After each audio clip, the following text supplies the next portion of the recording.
Hi all, welcome to Blasters arena. Indian super താരമായ പ്രീതം കോട്ടാൽ മോഹൻ ബഗാനിൽ നിന്നായിരുന്നു കേരള ബ്ലാസ്റ്റേഴ്സിലേക്ക് എത്തിയത്. വലിയ പ്രതീക്ഷകളോടുകൂടി ക്ലബ്ബ് എത്തിച്ച താരമാണ് കോട്ടാൽ. എന്നാൽ അദ്ദേഹത്തിന് ആ പ്രതീക്ഷക്കൊത്ത് തിളങ്ങാൻ കഴിഞ്ഞിരുന്നില്ല. ഇതോടുകൂടി മോഹൻ ബഗാനിലേക്ക് അദ്ദേഹം തിരിച്ചു പോകും എന്നുള്ള റൂമറുകൾ പ്രചരിച്ചിരുന്നു. പിന്നീട് കേരള ബ്ലാസ്റ്റേഴ്സ് അദ്ദേഹത്തെ ഒഴിവാക്കി ചെന്നൈയിൻ FC ആയിരുന്നു അദ്ദേഹത്തെ സ്വന്തമാക്കിയിരുന്നത്. ഏതായാലും ഇതേക്കുറിച്ച് കോട്ടാൽ തന്നെ സംസാരിച്ചിട്ടുണ്ട്. കഴിഞ്ഞ വർഷം മോഹൻ ബഗാനിലേക്ക് തിരികെ പോവാൻ വേണ്ടിയുള്ള ശ്രമങ്ങൾ താൻ നടത്തി എന്ന് അദ്ദേഹം തുറന്ന് പറഞ്ഞിട്ടുണ്ട്. ഈസ്റ്റ് ബംഗാളും തന്നെ ബന്ധപ്പെട്ടിരുന്നു എന്ന് അദ്ദേഹം പറയുകയാണ് ചെയ്തിട്ടുള്ളത്. അദ്ദേഹത്തിന്റെ വാക്കുകൾ ഇങ്ങനെയാണ്: കഴിഞ്ഞ വർഷം ഈസ്റ്റ് ബംഗാളിന്റെ നീതു ദാ എന്നെ വിളിക്കുകയും എൻ്റെ കോൺട്രാക്റ്റിനെ പറ്റി അന്വേഷിക്കുകയും ചെയ്തിരുന്നു.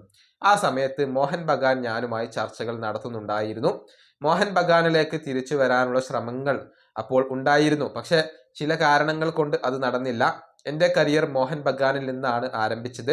ഞാൻ ഒരുപാട് കിരീടങ്ങൾ അവർക്കൊപ്പം നേടി. തീർച്ചയായും ഓഫർ വന്നാൽ സ്വീകരിക്കും. പക്ഷേ ഓഫറുകൾ ഒന്നും വന്നിട്ടില്ല. അതുകൊണ്ട് തന്നെ അതേക്കുറിച്ച് സംസാരിക്കുന്നതിൽ കാര്യമില്ല. ഇതാണ് പ്രീതം കോട്ടാൽ പറഞ്ഞിട്ടുള്ളത്. നമുക്കറിയാം, സഹറിനെ കൈമാറിക്കൊണ്ടായിരുന്നു കോട്ടാലിനെ കേരള ബ്ലാസ്റ്റേഴ്സ് എത്തിച്ചിരുന്നത്. പക്ഷെ അദ്ദേഹത്തിന് ലഭിച്ച ഹൈപ്പിനോട് നീതി പുലർത്താൻ അദ്ദേഹത്തിന് സാധിക്കാതെ പോവുകയായിരുന്നു. മോഹൻ ബഗാനിൽ അദ്ദേഹം നടത്തിയ ആ ഒരു പ്രകടനം അദ്ദേഹം കേരള ബ്ലാസ്റ്റേഴ്സിൽ ആവർത്തിച്ചില്ല എന്നുള്ളതാണ്. നിലവിൽ അദ്ദേഹം ചെന്നൈയിൻ FC വേണ്ടിയാണ് കളിച്ചുകൊണ്ടിരിക്കുന്നത്. ഈ വീഡിയോ അവസാനിപ്പിക്കുന്നു. അടുത്തൊരു വീഡിയോ കൊണ്ടും കാണാം.